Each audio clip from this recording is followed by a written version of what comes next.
Imagine you step on a sharp flake of flint and it cuts deep into your heel. There is no bandage, no pill, no doctor anywhere in your world. You lived 30,000 years ago and this cut could kill you. The cut is small. The bacteria riding on that flint are the real problem. Within a day, the skin around it turns hot and red. Within 3, the infection can reach your blood. And yet humans lived like this for hundreds of thousands of years. No hospitals, no surgeons with clean steel, no understanding of germs. So how did anyone survive? The answer starts with something surprising. Most of them were healthier than you'd expect. If a hunter-gatherer survived childhood, the dangerous part, they often reached 60 or 70. Studies of the Hadza in Tanzania and the Ju Huanzi show the same pattern.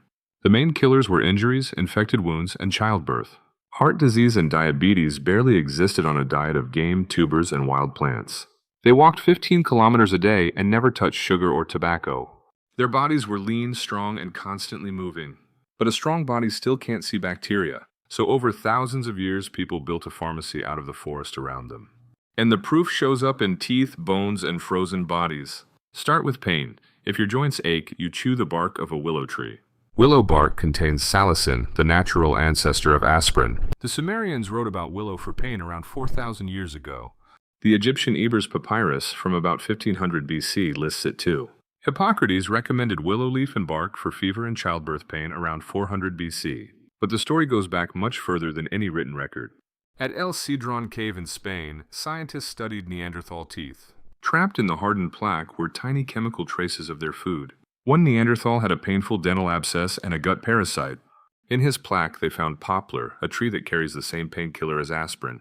They also found traces of penicillium mold, the source of penicillin. A sick Neanderthal, 50,000 years ago, was chewing a natural antibiotic and a natural painkiller. Others at the same site ate yarrow and chamomile, both bitter, both without food value. You don't eat something bitter and useless as food unless you're using it as medicine.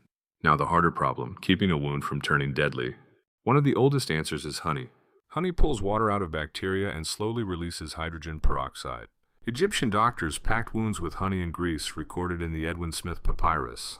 That text, from about 1600 BC, describes 48 injuries and how to treat them. It's a surgical manual written over 3,500 years ago. Other cultures pressed moldy bread onto infected cuts. Some of those molds produce the same compounds we now call antibiotics. In the wetlands, people use sphagnum moss to dress wounds. The moss is absorbent and mildly acidic, which slows bacteria.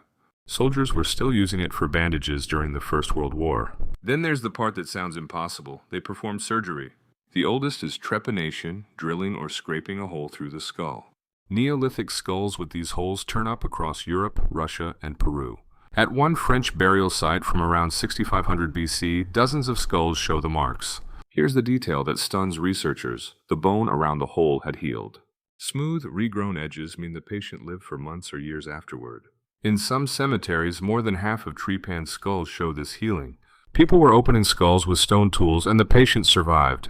Why do it? Probably for head injuries, pressure, seizures, or pain we can't name. But skull surgery is not even the most shocking case. In 2022, archaeologists reported a skeleton from Borneo in Liang Tebo Cave.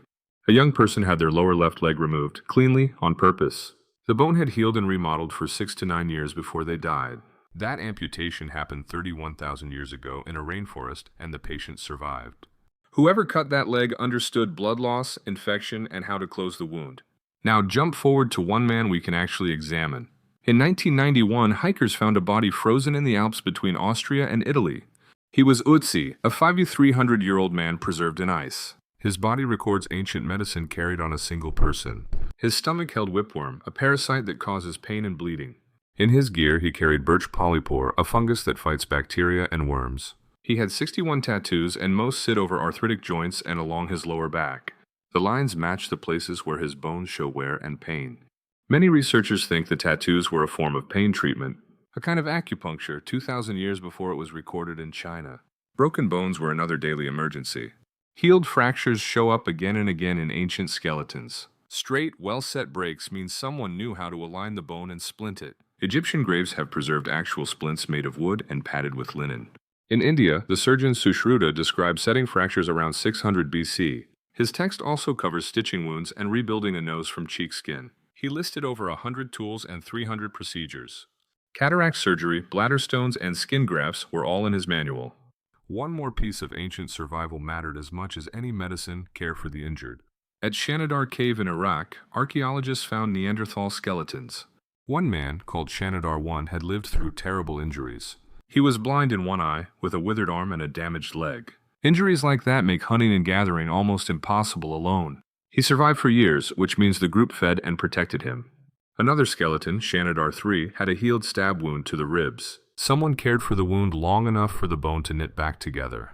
Care itself is medicine. Warmth, food, and safety let a body heal. A broken leg only heals if someone else carries the water for weeks. That willingness to keep the weak alive is one of our oldest survival tools. None of this knowledge came from a book.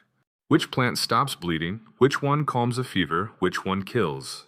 That map lived inside people's heads and passed by voice. A single mistake, one poisonous look-alike, could end a life in an afternoon.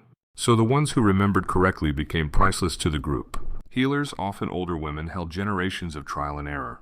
Modern science keeps confirming that this old knowledge worked. Aspirin came from willow, quinine from malaria from cinchona bark. The painkiller morphine came from the opium poppy, used since the Sumerians. Roughly half of modern drugs trace back to plants people found first. So how did ancient humans survive without modern medicine?